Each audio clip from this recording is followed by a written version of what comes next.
Competitive exams में अक्सर एक लॉजिक पजल आता है जो देखने में तो मुश्किल लगता है लेकिन असल में है नहीं। जी हाँ, हम बात कर रहे हैं रीजनिंग इनइक्वालिटी की।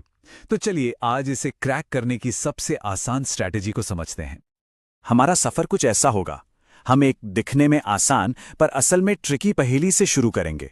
फिर इसके 6 बेसिक सिंबल्स को डिकोड करेंगे। इसके बाद प्रायोरिटी का गोल्डन रूल सीखेंगे। फिर मुश्किल रास्तों को पार करना और हाँ, उस ईदर और वाले सीक्रेट को भी समझेंगे। और आखिर में अपनी स्ट्रैटेजी को एकदम पक्का कर लेंगे। तो चलिए बिना किसी देरी के सीधे एक ऐसे सवाल में कूदते हैं जो पहली नजर में तो बहुत सीधा साधा लगता है, पर असल में वही इस टॉपिक की गहराई दिखाता है। सवाल ये है, क्या दिए गए स्टेटमेंट्स के हिसाब से ये नतीजा सही है कि F W से बड़ा है? जरा सोचिए इस पर, क्या लगता है? तो ये हैं वो स्टेटमेंट्स। अब देखिए, F से W तक पहुंचने का रास्ता सीधा है ही नहीं। जानकारी दो अलग अलग टुकड़ों में है। इन्हें जोड़ने के लिए एक सॉलिड प्लान की जरूरत पड़ेगी और बस यहीं से हमारा खेल शुरू होता है। इनइक्वालिटी के इस खेल में माहिर होने के लिए सबसे पहले हमें इसकी भाषा को समझना होगा और इसकी भाषा है इसके 6 बेसिक सिंबल्स। देखिए, रीजनिंग इनइक्वालिटी कोई भारी भरकम मैथ्स नहीं है। ये तो बस लॉजिकल सोच का टेस्ट है। यहां हमारा मकसद सिर्फ इन सिंबल्स के आधार पर एलिमेंट्स के बीच का रिश्ता पता लगाना है। अच्छा, इन सिंबल्स को हम 2 ग्रुप्स में बांट सकते हैं। एक है सर्टेनिटी यानी पक्का रिश्ता बताने वाले, और दूसरा है पॉसिबिलिटी यानी संभावना बताने वाले। ग्रेटर देन और लेस देन का मतलब है कि रिश्ता एकदम पक्का है, एक ही बात सच हो सकती है।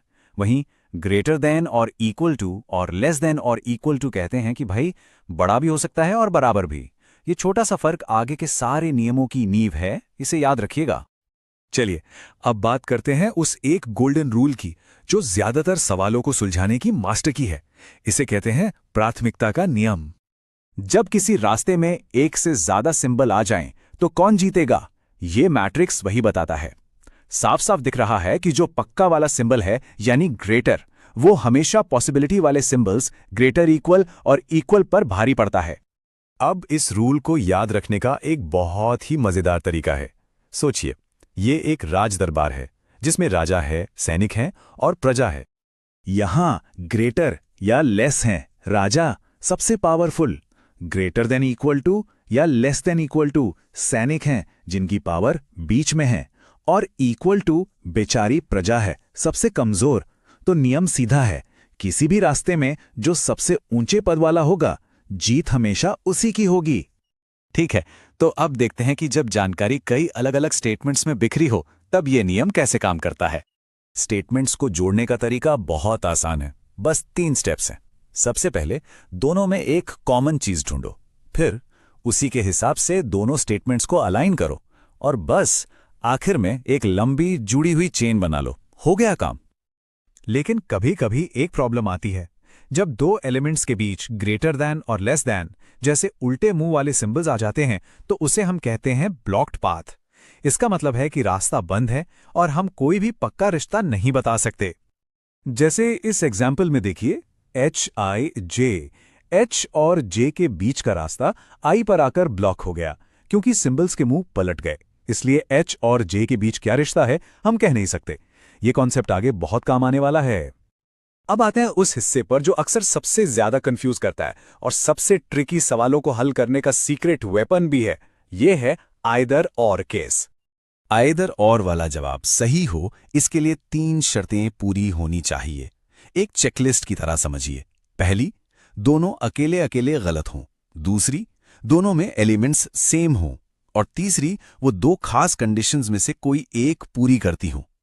पहली कंडीशन तब होती है जब हमारे पास A ग्रेटर दैन B जैसा रिश्ता हो। यहां 2 संभावनाएं हैं, A ग्रेटर दैन B और A is equal to B।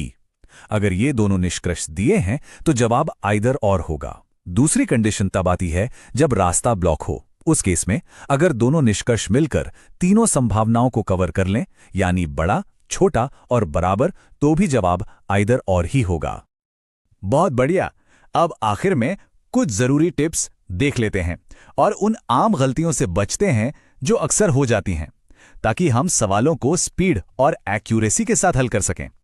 इन बातों का हमेशा ध्यान रखें। ग्रेटर दैन और ग्रेटर दैन इक्वल टू को एक समझने की गलती कभी ना करें।